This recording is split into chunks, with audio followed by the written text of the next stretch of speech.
Natapos na ng Department of Public Works and Highways ang rehabilitasyon ng lumubog na bahagi ng Cannon Road. Si Bernard Ferrer sa detalye. Bernard?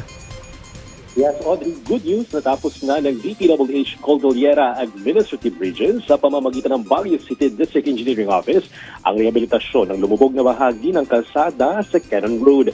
Ayon sa kagawaran, agad silang tumugon matapos may ulat ang pagguho o paglubog ng bahagi ng kalsada noong Pebrero 2. Naglagay ang DPWH ng hand-laid rock embankment, caution tape at mga plastic barrier upang maprotektahan ng mga motorista at pedestrian. Sinimula naman ang pagkukumpuni noong Pebrero 3 kung saan tinanggal muna ang konkretong kalsada upang maisagawa ang mas detalyadong pagsusuri. Natuklasan ang mga puwang o voids sa ilalim ng isa sa mga concrete slab dahilan upang palawakin ang pagkukumpuni.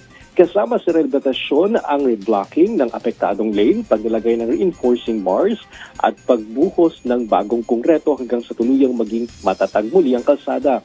Bagamat natapos na ang pagkukumpuni, isang lane pa lamang ang nadaraanan dahil patuloy pang sumasa ilalim sa tiering ang bagong kongreto ng kalsada. Audrey?